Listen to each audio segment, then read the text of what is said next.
Bismillahirrahmanirrahim. Assalamualaikum warahmatullahi wabarakatuh. Baik, perkenalkan, nama saya Indah Nurmawan dari program studi Ilmu Al-Quran dan Tafsir. Baik teman-teman sekalian, pernahkah kita berpikir bahwa satu tulisan kecil yang kita buat di media sosial bisa menjadi sesuatu yang besar bagi orang lain? Entah satu komentar, satu kalimat, bahkan satu candaan yang kita anggap biasa saja, bisa menjadi hal yang mungkin tidak bisa dilupakan oleh orang lain. Karena di balik sebuah akun dan layar, ada manusia yang memiliki hati, perasaan, dan mungkin perjuangannya masing-masing. Inilah salah satu masalah yang semakin sering kita temui saat ini, yaitu cyberbullying. Cyberbullying adalah tindakan menyakiti, merendahkan, atau mempermalukan seseorang melalui media digital seperti komentar, unggahan, ataupun pesan yang disampaikan secara langsung. Seringkali kita lupa bahwa kata-kata tidak pernah benar-benar hilang.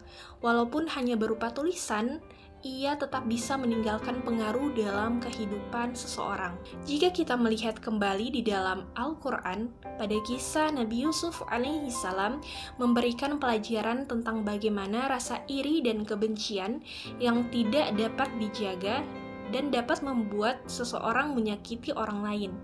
Dalam Quran Surah Yusuf ayat 8, Allah Subhanahu wa Ta'ala berfirman yang artinya, sesungguhnya Yusuf dan saudaranya lebih dicintai oleh ayah daripada kita, padahal kita adalah satu golongan yang kuat. Sesungguhnya ayah kita dalam kekeliruan yang nyata. Nah, ayat ini menggambarkan awal munculnya rasa iri dalam hati saudara-saudara Nabi Yusuf alaihissalam.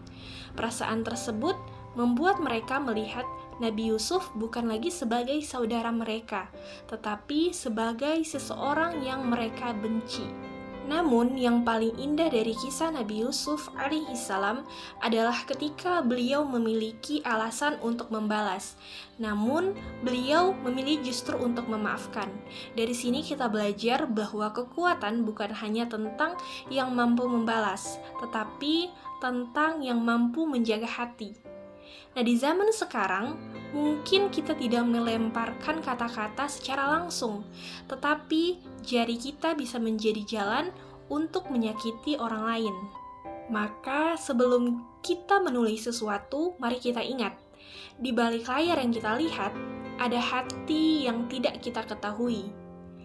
Gunakan kata-kata untuk saling menguatkan, bukan untuk saling menjatuhkan satu sama lain, karena setiap tulisan yang kita tinggalkan adalah cerminan dari diri kita, dan setiap kata yang kita tinggalkan pula adalah tanggung jawab kita. Maka jadilah pengguna media sosial yang bukan hanya pandai berbicara, tetapi juga mampu menjaga perasaan orang lain. Demikian, wassalamualaikum warahmatullahi wabarakatuh.